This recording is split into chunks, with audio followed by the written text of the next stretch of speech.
Another fraud boy has been jailed in the USA. The FBI is eager to dismantle fraud gangs in Ghana and Nigeria, and they are on the right course. The fall of Daniel Chima in Weragbu is another reminder that the fraud game no longer ends with fast money and loud living. It now ends in cold courtrooms, long sentences, and restitution orders that follow you for life. While many boys on the street still think the system is slow or blind, cases like this prove the opposite. The system is patient, detailed, and unforgiving once it moves. Daniel Chima in Weragbu, a Lagos-based internet fraudster, thought distance would protect him. He believed operating from Nigeria while targeting victims abroad would keep him out of reach. That belief collapsed the moment a US federal court sentenced him to 33 months in prison for his role in a wire fraud and romance scam scheme that drained real people emotionally and financially. According to the US Department of Justice, the 40-year-old was sentenced by US District Judge Nanette Jolivet Brown. In addition to prison time, he was handed 3 years of supervised release, ordered to pay a $100 special assessment fee, and forced to return $166,400 in restitution to victims. That figure alone tells you the scale of damage done, and that amount only reflects what could be traced and proven. This was not a reckless street scam. This was a structured romance fraud operation, the type that takes time, patience, and psychological manipulation. Victims were emotionally groomed, slowly convinced, and carefully drained. These schemes are designed to exploit loneliness, trust, and vulnerability, often targeting older individuals who are less likely to suspect deception and more likely to believe in emotional connection. Daniel Chima in Weragbu's role placed him directly inside that machinery, not as a bystander, not as a casual helper, but as a participant whose actions were serious enough to earn a federal sentence in the United States. That alone should silence anyone still pretending that online fraud is a small offense or a Yahoo game that ends with slap on the wrist consequences. What many fraud boys fail to understand is that romance scams are treated differently. They are not just financial crimes. They are considered emotional abuse, psychological manipulation, and exploitation. This is why US courts take them personally. Once prosecutors establish intent, coordination, and repeated conduct, sentencing becomes inevitable. The supervised release portion of Daniel Chima's sentence is just as important as the prison time. Supervised release means he will be monitored even after leaving prison. His movements, associations, and financial behavior will be restricted. Any violation sends him straight back. This is how the system ensures that fraud does not restart quietly after release. The restitution order is another silent punishment many overlook, that money must be paid back. It does not disappear, it does not expire. It follows income, assets, and future earnings. For many convicted fraudsters, restitution becomes a lifelong burden that prevents them from rebuilding quietly. This case also exposes a growing reality that Wicked Blogger Ghana has been warning about for years. Geography no longer protects criminals. Digital evidence travels faster than borders. Once money touches US systems, US jurisdiction follows. Once victims are American, American courts respond. It does not matter where you sit with your laptop. The sentencing of Daniel Chima in Weragbu fits into a wider global crackdown. Western authorities are no longer content with naming scams and issuing warnings. They are prosecuting individuals, securing convictions, and making examples. Every conviction sends a message to others watching from the sidelines. The message is simple. The game is not worth it. 33 months in prison may sound short to those who don't understand the system. But federal prison is not a joke. It strips you of freedom, dignity, and time. It breaks relationships.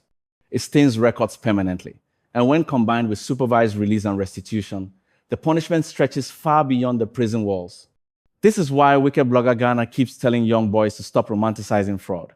The flashy face is always short, the consequences are always long. Daniel Chima in Weragbu's story is not unique. It is just another chapter in a growing list of people who thought they were smarter than the system. They never are.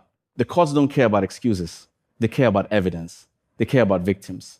And once a case is strong enough to reach sentencing, the outcome is no longer in the defendant's hands.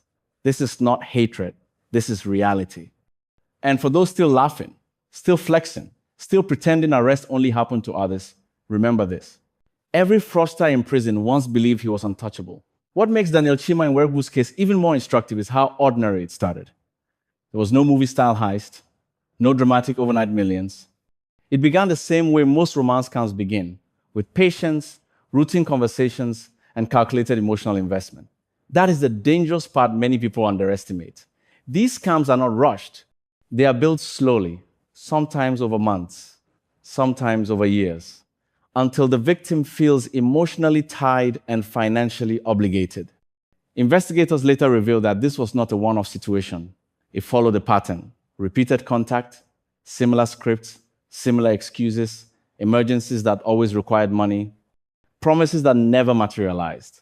Once prosecutors identify repetition, the case becomes much easier to prove. It shows intent. It shows planning. It shows that the act was not accidental. This is where many fraud boys miscalculate. They believe deleting chats, changing usernames, or abandoning accounts wipes history. It does not. Platforms keep records. Banks keep records. Internet providers keep records. And when victims report, those records get pulled together piece by piece until the full picture appears. Daniel Chima Nwergu did not wake up one day and land in a US federal courtroom by chance. He arrived there because evidence accumulated over time, because victims spoke, because transactions left trails, because investigators stayed patient. Another part many people ignore is cooperation between agencies.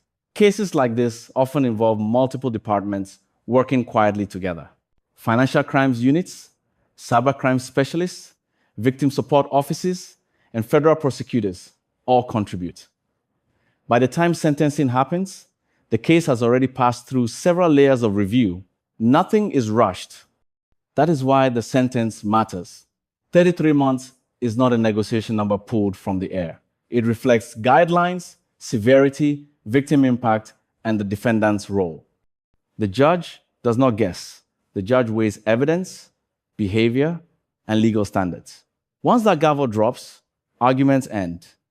The 3 years of supervised release that follow prison are another reminder that freedom does not immediately return. During that period, travel is restricted.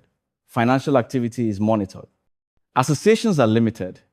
Any suspicious movement can trigger violations. For someone used to operating freely online, this becomes a second prison without bars. Then there is restitution. $166,400 is not symbolic. It represents real losses suffered by real people. Restitution orders exist to remind offenders that crime creates debt, not wealth. Even after prison, that debt remains. Cases like this also explain why international fraud networks are slowly collapsing. Once one person is sentenced, others become nervous. Cooperation increases, silence breaks, information moves. That ripple effect is often more damaging than the original arrest. This is why Wicked Blogger Ghana keeps saying that the era of carefree online fraud is over. Technology that once enabled scams is now the same technology exposing them. The same digital footprints that made deception easier now make prosecution stronger. For young people watching from the sidelines, Daniel Chima Nwergu's story should not be entertainment. It should be warning. There is no glamour in court transcripts. There is no flex in restitution orders. There is no pride in supervised release. The street version of fraud only shows the highlight reel. The justice system shows the full movie, including the ending. And that ending is rarely pleasant. As more cases like this surface, one thing becomes clear. Time is no longer on the side of fraudsters. It is on the side of investigators. Every year, tools improve, cooperation expands, sentences become more predictable. Daniel Chima Nwergu is now part of that record, not as a success story, but as evidence. Wicked Blogger Ghana will continue to document these cases, not to mock, but to expose reality, because the truth saves more lives than lies ever will. We are watching,